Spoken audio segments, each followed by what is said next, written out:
L'Afrique a hérité d'importantes traditions orales où la musique occupait une place primordiale.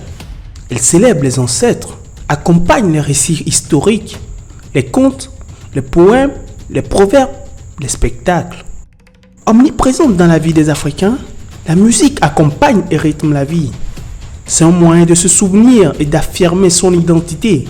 Au Togo, le secteur musical est un secteur prometteur où les talents artistiques ne cessent d'éclore. Il y a de plus en plus d'engouement de la part des jeunes qui ne cessent de créer. Les jeunes Togolais qui s'intéressent à la musique se forment pour la plupart du temps dans des groupes musicaux, des chorales religieuses, des clubs de quartier et encore dans des centres culturels. Mais les débouchés restent faibles. Le secteur de la musique n'étant pas assez valorisé et pris en compte dans les politiques publiques.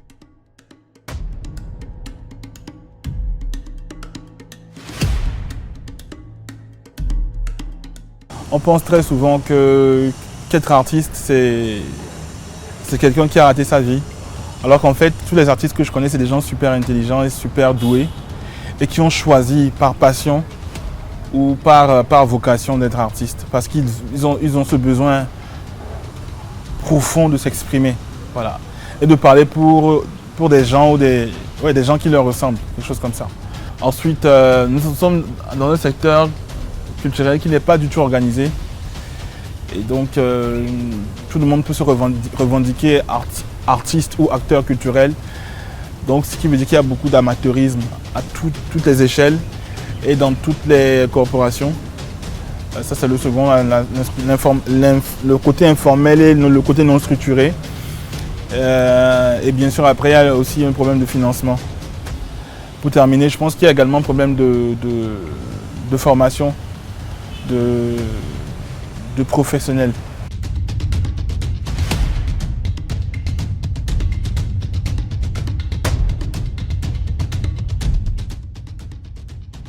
Selon la loi numéro 91-12 portant protection du droit d'auteur, du folklore et des droits voisins de juin 1991, le Bureau togolais du droit d'auteur Butodra a été créé dans l'objectif de défendre les droits et de gérer les intérêts des auteurs, créateurs des œuvres de l'esprit.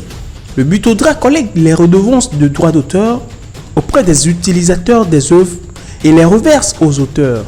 Bien que la plupart des artistes commencent à s'enregistrer au Butodra, ces redevances versées par semestre sont jugées insuffisantes, n'atteignant bien souvent même pas 1 million de francs CFA par artiste par semestre. Depuis 2013, le gouvernement togolais crée le Fonds d'aide à la culture FAC qui a pour mission de contribuer à la construction et à la réhabilitation des équipements et infrastructures culturelles, d'appuyer la création artistique, littéraire et cinématographique, et de favoriser la promotion, la diffusion, la préservation, la sauvegarde et la conservation du patrimoine national.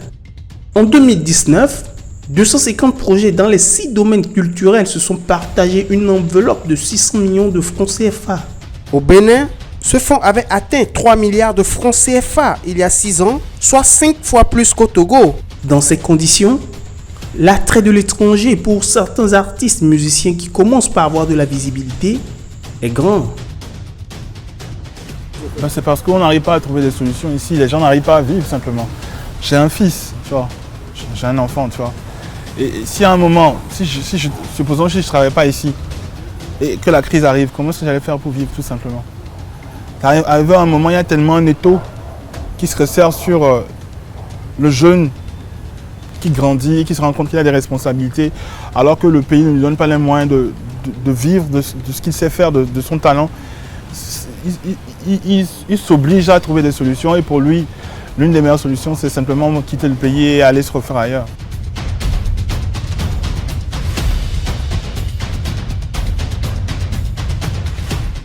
Pour encadrer et promouvoir le secteur musical au Togo, nous avons déjà un peu suggéré, il faut une politique sectorielle bien précise, d'accord?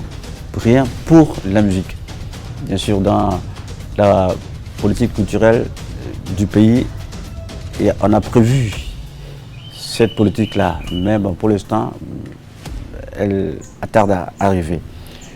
Il faut de la formation, d'accord?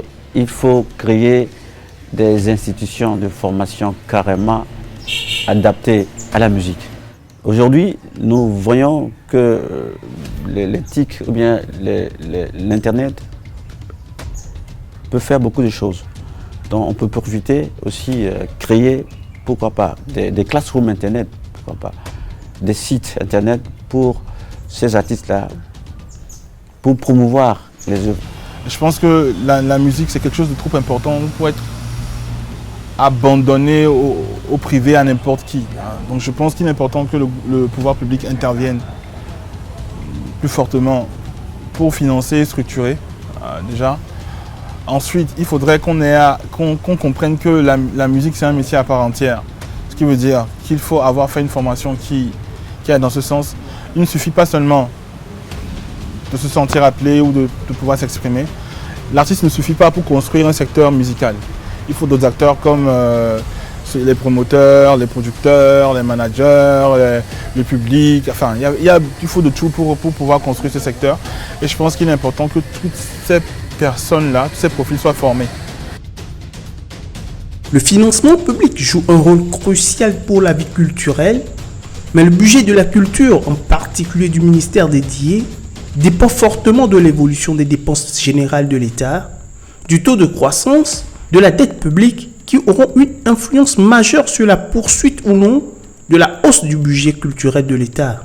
Par ailleurs, le budget de la culture arrive souvent en fin de course des priorités publiques, apparaissant comme non prioritaires.